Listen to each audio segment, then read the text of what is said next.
Well, I think that there's a handful of things, and Gally, feel free to chime in as well, because we both went to his 1 day conference back in, I think it was May, and so he's got I think just as much insight as I do.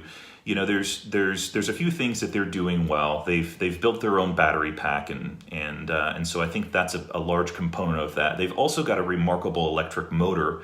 And so I've got the book that he provided at the 1 day conference, and one of the things that he breaks down that I think is quite remarkable, and maybe I can find it if I as I'm talking here. But one of the things that I think is exceptional is their electric motor and the magnets that they use in the electric motor.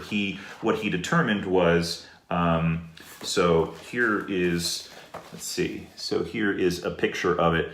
What he determined that the magnets, the core elements of the magnets were far stronger than any of the competition that he looked at. The Bolt, the I-Pace, the BMW i3, the amount of power output that those magnets in the electric motor were producing were far greater, far superior. The density of the magnets were far greater.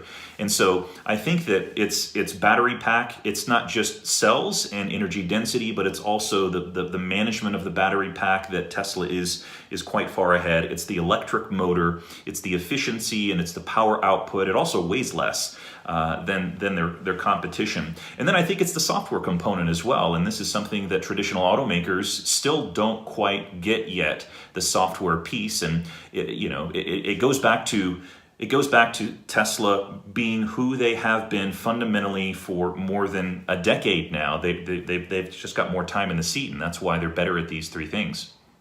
It seems like we went from phase one, which was Tesla's a joke, to wow, Tesla's obviously the future, and now every auto company is scrambling to copy them as fast as possible. But that 10-year advantage led to numerous things where Tesla's ahead, but especially batteries, where they commercialized putting the lithium ion cell, 4,000 of them into one pack, assembling it, managing all those electronics is just an expertise that no one else has, while every other automaker is sort of outsourcing everything except building engines, which is now the one thing you don't need. It seems like they only focused on making their technology sort of cheaper and cheaper and getting better at building it, not really advancing it.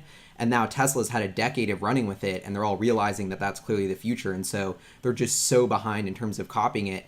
And like you said, software, Sandy Munro tears down all the hardware. They can't even analyze the software. And even we're just talking about the hardware, Tesla's years ahead. And then when you layer on the software, it just seems like it's such a big leap for someone else to catch up.